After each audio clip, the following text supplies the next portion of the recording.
Audio Jungle. Audio Jungle. Audio Jungle. Audio Jungle. Access granted.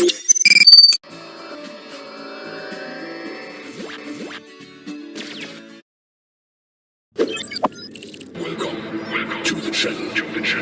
Please subscribe. Eoin Morgan, who is widely regarded as the greatest English ODI captain ever, recently just announced his retirement from international cricket. Morgan, who has been a great servant of English cricket for more than a decade now, Morgan has quite a few achievements to his name. He's currently the most ODI cap player for England. He has 14 tons in ODIs. He's the leading run scorer for England in ODIs currently. And even in T20 internationals, Morgan also has the record of hitting the most amount of sixes in a single ODI innings, which is 17. But the highest point of Morgan's captaincy, the highest point of his captaincy career surely came in 2019 World Cup, when he became the first ever English captain to win a 50-over World Cup. I personally really appreciate Eoin Morgan for his captaincy skills and as a batsman too, because being a permanent captain for 8 years, whatever that is, 8 years, but it's still a great achievement to be a permanent captain for that amount of years. What was even amazing was that even when England had a torrid time in the 2015 World Cup, being knocked out before the quarterfinals, Morgan still retained his captaincy. Yeah, he was still the captain of England at the time. We're in a lot of situations, if a team gets eliminated like this, the captain is most likely either removed from the team or his captaincy is stripped. But Morgan, luckily, the ECB believed in him and he carried on as the captain. He retained his position as the captain, and this proved to be a masterstroke 4 years later, when England were crowned the world champions in the very next World Cup. Even before the 2015 World Cup, when Morgan was made the ODI captain, I saw this in Wikipedia that he already told that he was going to make this team more aggressive brand of team, a statement which 8 years later, it's now an absolute fact. And since 2015, England has had a lot of match winners, particularly batsmen like Jason Roy, Johnny Bairstow, Joe Root, Ben Stokes, Josh Buttler, Moeen Ali, and more recently David Millan and Liam Livingstone too. All of these have evolved under the leadership of Morgan and have become one of the best batsmen of today's generation. Johnny Bairstow, in almost 100 ODIs, averages almost 50 as an ODI opener with a strike rate of 100 plus, which is exactly the type of opener you need in a white ball format. Same goes for Jason Roy, though Jason Roy's average is slightly lesser than Bairstow, but strike rate is more. But the average is still in the 40s, so it's still a very good stat for an opener. Root averages 50 plus in ODIs at number 3 and is the second highest scorer for England and has 16 ODI centuries. Another class player, Josh Buttler, who is also the white ball captain of English cricket team. In no words, I don't have any words for Josh Buttler. Josh Buttler, batting mainly at 5 or 6 position, has a strike rate of 120 plus and averages 40 plus along with 4,000 runs, and he is definitely regarded as one of the best white ball keeper batsmen in today's generation.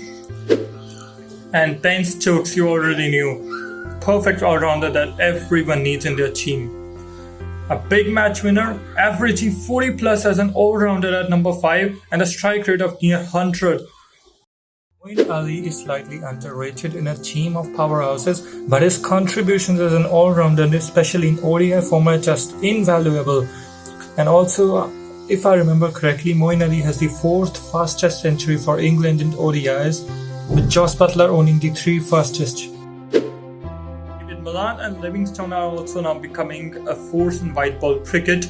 And not only batsmen, there are bowlers too. We need to give credit to the bowlers also, which are Mark Wood, Chris Vokes, Adil Rashid, Liam Plunkett, although he wasn't for a very long time, but still, Jofra Archer, all emerged under Eoin Morgan. A real leader is not just a leader who can win matches, but also a leader who leaves a legacy and who leads a great team after his retirement. That are great leaders. That are absolutely great leaders, and Morgan is definitely one of them. After the 2015 World Cup, England had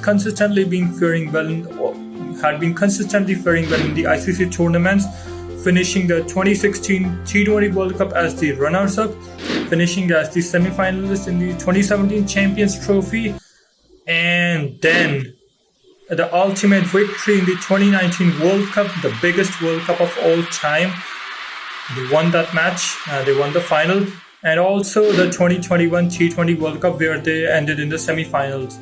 But the highest point of Morgan's career, I don't think I need to say that, you already know. It's the 2019 World Cup triumph.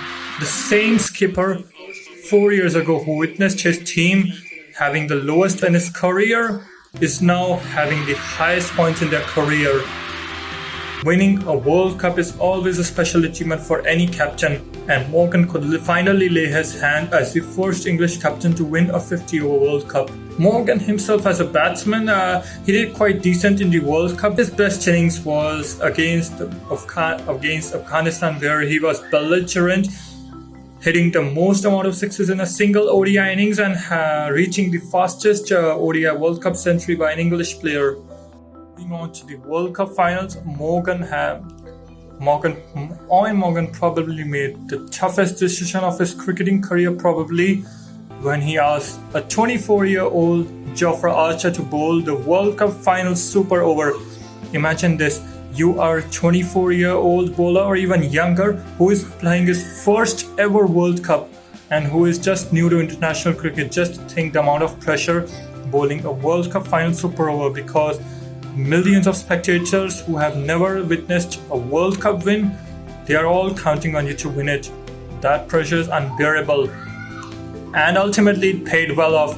Jofra Archer successfully defended those 16 runs in the last over, and that is when England could witness their first ever World Cup win, 50-over World Cup win.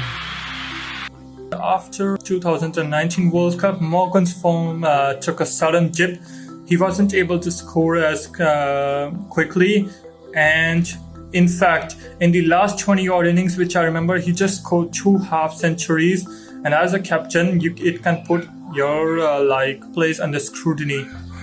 And even as an age factor, and as most of England's players, or even Australian or South African players, retired before the age of 35, it wasn't any different for Morgan if he retired too. I'm pretty sure that he realized that he was going to be a burden on the team, even though his captaincy skills were still good.